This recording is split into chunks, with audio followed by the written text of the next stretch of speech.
Anak laki-laki itu lahir dengan mantel emas melilit tubuhnya.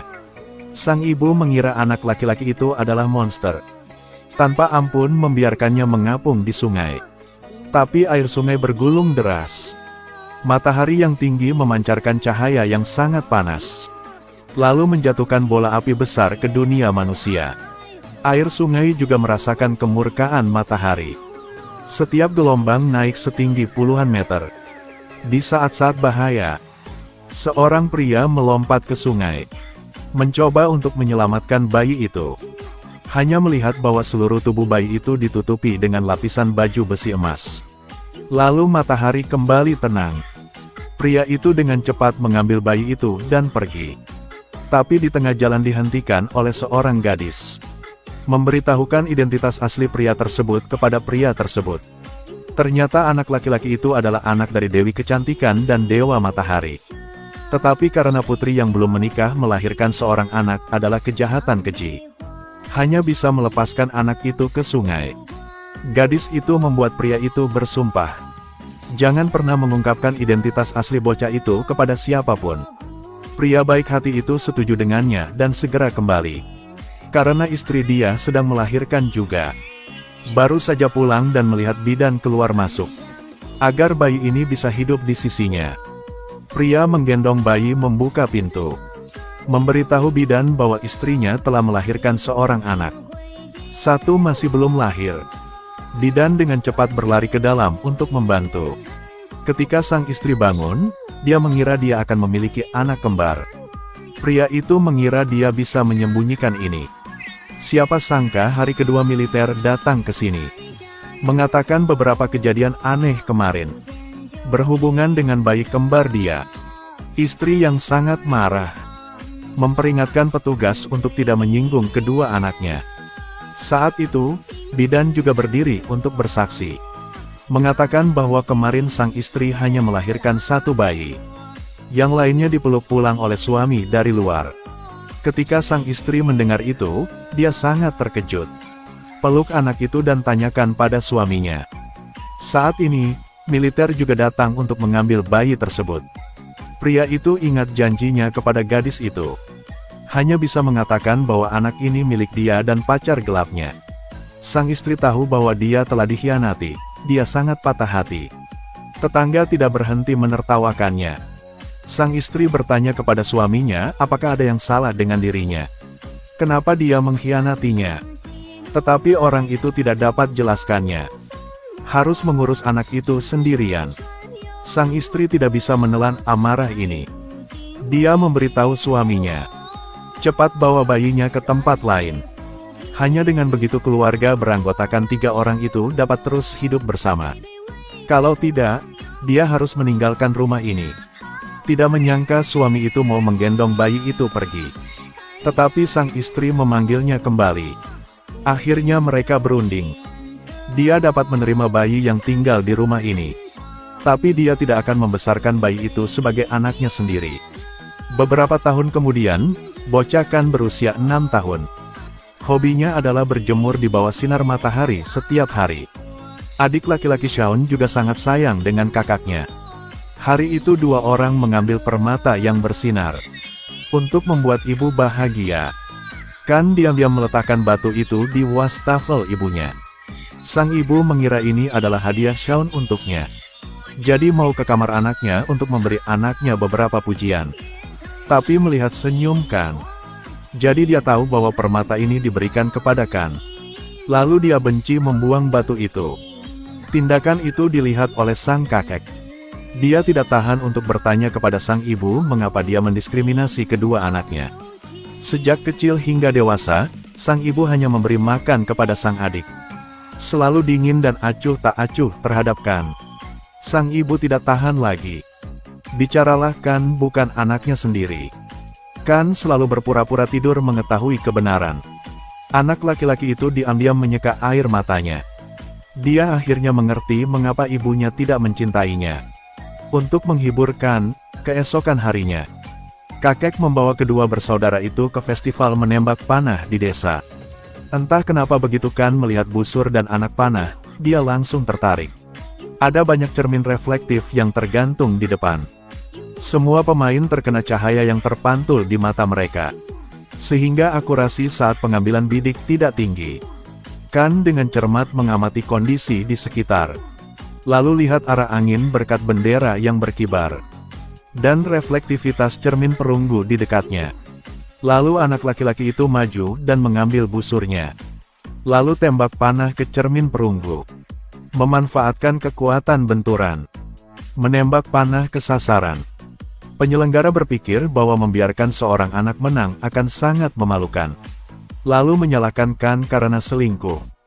Dia berkata sambil menghunus pedangnya, ingin memberikan pelajaran. Kakek segera berlari keluar untuk berdamai dan membawa keduanya pergi. Tapi saat pulang, Kan dipukuli oleh ibunya. Sang ibu menegur Kan karena membahayakan adiknya.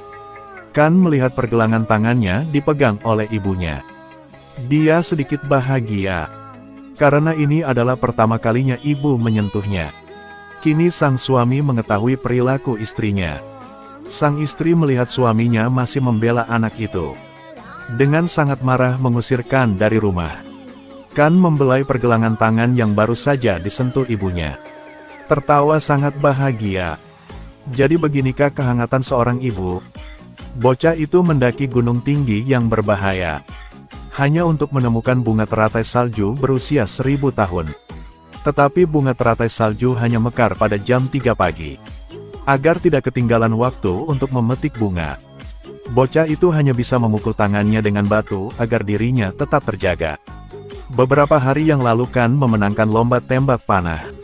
Setelah itu, dia sangat senang mengajak adiknya Shaun untuk berlatih menembak. Kali ini, anak-anak nakal di desa juga ikut memprovokasi. Mereka mengatakan Kan hanyalah seorang budak rendahan, tidak layak untuk menembakkan panah. Shaun berpikir bahwa pahlawan itu didasarkan pada kekuatan, bukan pada status. Biarkan bocah itu menembakkan panah untuk membuktikan kemampuannya. Bocah itu menyaksikan ikan itu melompat-lompat tanpa henti. Akhirnya mengakui kekalahan. Kedua bersaudara itu tidak bisa menahan tawa. Bocah itu diam-diam membenci di dalam hatinya. Mengatakan ini kepada ayahnya yang adalah pemimpin. Keesokan harinya pemimpin datang mencari kedua saudaranya untuk membalas dendam. Membuat dua bersaudara mencium jari kaki putra mereka untuk meminta maaf. Kan ingin melindungi saudaranya. Harus menanggung penghinaan berlutut. Kakek muncul tepat waktu ini. Sarankan untuk membiarkan dua anak bersaing kemampuan. Tapi pemimpin itu berkata dengan arogan. Status seorang budak tidak layak untuk memegang busur dan anak panah. Membuat Kan menembakkan panah dengan kakinya. Tetapi dia tidak tahu bahwa Kan adalah anak dari Dewa Matahari. Kan mengangkat busur dan anak panahnya dengan kakinya. Membidik tepat sasaran. Menembakkan anak panah menembus ikan. Pemimpin kalah dari Kan jadi dia membencinya di dalam hatinya. Di malam hari, kirim bawahan untuk menangkap keluarga Kan. Menyaksikan kakek disiksa sampai berlumuran darah. Kan harus menyerahkan busur untuk melindungi semua orang. Tetapi pemimpin menginginkan lengan Kan. Tidak ada lagi lengannya, lihat apakah dia bisa sombong lagi. Tapi kakek malah memotong tangannya alih-alih Kan. Melihat Kan menangis sangat menyakitkan. Pemimpin baru dengan senang hati puas pergi. Sang ibu mengira semua ini disebabkan oleh Kan. Jadi dia mengambil pisau itu dan meletakkannya di depan dadanya. Memaksakan untuk memilih antara terus menembakkan panah, atau memilih keluarga ini. Kan buru-buru menyambar pisau yang dipegang ibunya. Di bawah paksaan yang tak tertahankan. Bocah itu setuju untuk tidak menyentuh busur lagi di masa depan. Tapi ibu masih belum puas. Memegang kapak. Berikan kepada Kan untuk memotong busur dan anak panah. Kan melihat busur favoritnya. Kemudian menebasnya. Pada saat ini, ada guntur keras di langit. Tidak ada pilihan lain untuknya. Dia hanya melindungi keluarganya saja. Orang yang dia cintai terluka karena dia hari ini. Kan memegang busur patah. Berlutut untuk memohon pada ibu. Jangan tinggalkan dia sendiri. Seluruh keluarga meninggalkan desa itu dengan sedih. Tak disangka di tengah jalan sang ibu terkena panah beracun. Satu-satunya cara untuk menyelamatkannya adalah bunga salju berusia ribuan tahun di gunung yang tinggi. Melihat ibunya sekarat, Kan memutuskan untuk memetik sendiri bunga itu. Adik laki-laki Shaun memberikan busur yang patah itu kepada kakaknya. Sehari sebelumnya, dia menyerahkan busur dan anak panahnya untuk melindungi keluarganya.